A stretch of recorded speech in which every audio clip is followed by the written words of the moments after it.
and back again. So I am officially 52 pages into The Hobbit. Give me a second. I know. Hang on.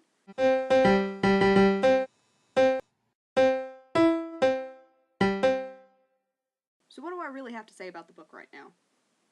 See, I couldn't actually get a hold of a physical copy, so I'm borrowing an ebook, and the ebook only has 210 pages. At this moment, I am with Gollum and Bilbo during the riddling.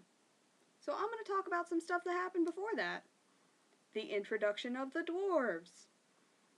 I don't really see the point in telling us about their distinctive beard colors and hat colors if it is never mentioned again. Seriously, I am about 30 pages away from that, and it has not been mentioned once. I get painting a picture in the moment, but if you're not going to continue the picture... Not everything I have to say is critical, though. I actually am really enjoying it, and I'm understanding one of my favorite authors, Stephen King. This is a really good book. I like this book a lot. A lot better now. Because Tolkien keeps dropping hints. And by dropping hints, I mean the bit of foreshadowing where he was like, "Hey yo, this is the last time you're gonna see this pony. What's gonna happen to the pony? What happened to the pony?" And then he tells us.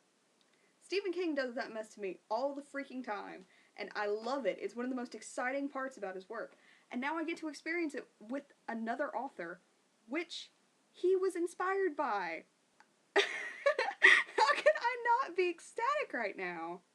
So I would say that my 6th grade self did not like this because it is chock full of world building.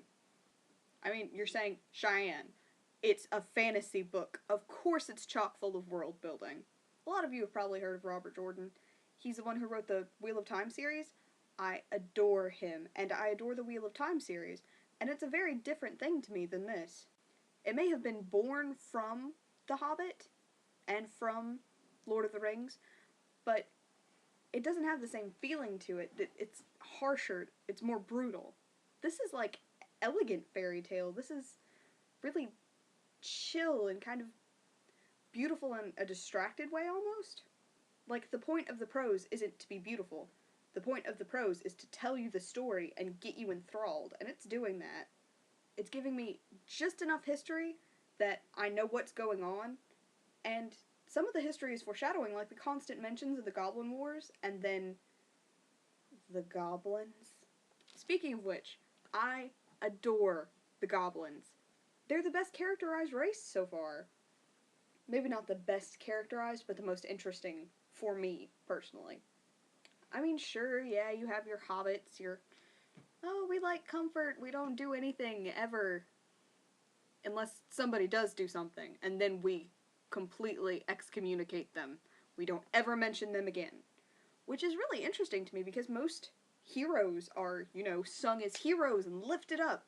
And anybody who goes on a great adventure is just praised beyond all reason, and then you have the hobbits. You saw a dragon once? Don't speak to me. Don't look at me. You're weird. You are weird. I'm sorry, but I'm not sorry. No, too much. I kind of love the hobbits for that.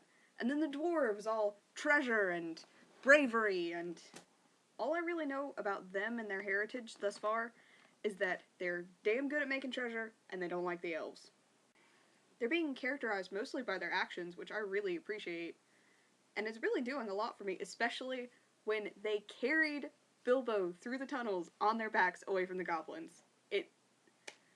Suddenly, I found myself liking the dwarves so much more, because I really cared about them, because they cared about Bilbo. And Bilbo needs somebody to care about him. Thus far, I am pleasantly surprised. There.